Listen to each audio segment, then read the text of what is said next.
Gallup reported that this drop in support from Republicans reflects perceptions that President Trump's aggressive actions supposedly limiting the entry of drugs in the United States has resonated with the president's base.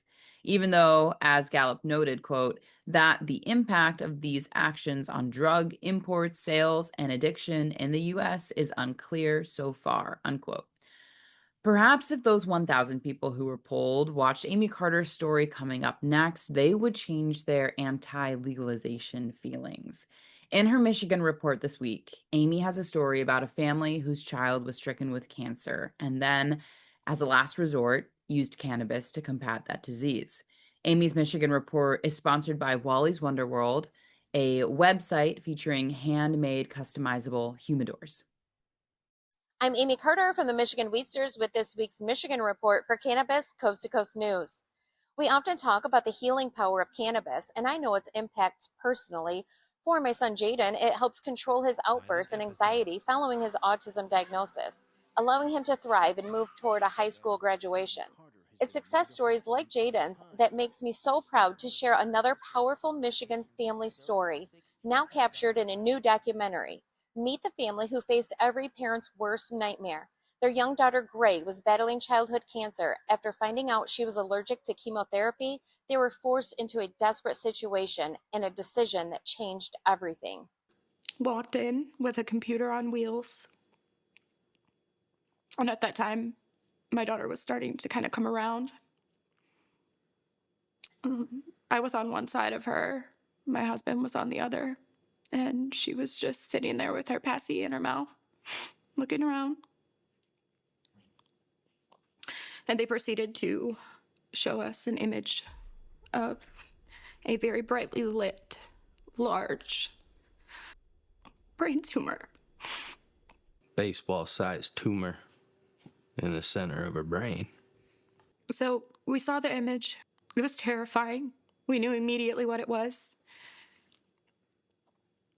And I think the next words out of the doctor's mouth was that it was aggressive and inoperable. In the face of long odds, they turned to cannabis oil. The incredible results are nothing short of a medical miracle. The new documentary, Saving Gray, takes you inside the raw, intimate, and emotional fight for her survival.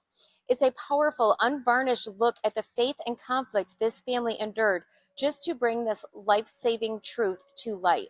You can watch the full film, Saving Gray, right now on YouTube. He chose to lower her dose to the very smallest dose out of 21 kids in the entire trial. She was on the very lowest dose. So she took that very lowest dose, next to nothing, alongside cannabis oil for the remainder of the trial, which was 1.5 years. And she is the only one out of all 21 kids who had consent to use cannabis oil. She is the only one out of 21 kids who ever got clear scans.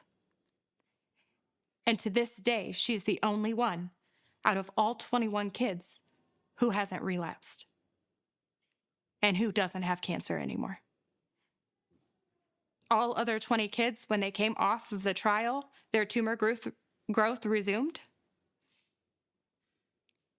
I was always told at every scan post-trial to expect to see some growth and not to panic because they were seeing it in the other kids. Her scans stayed crystal clear. They're crystal clear to this day. So they were wrong.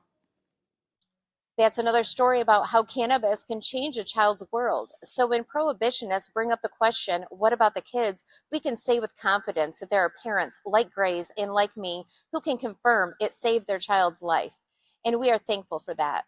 I am Amy Carter with Michigan Wheatsters, and that's it for this week for Cannabis Coast to Coast News. The Michigan Report is sponsored by Wally'sWonderworld.com.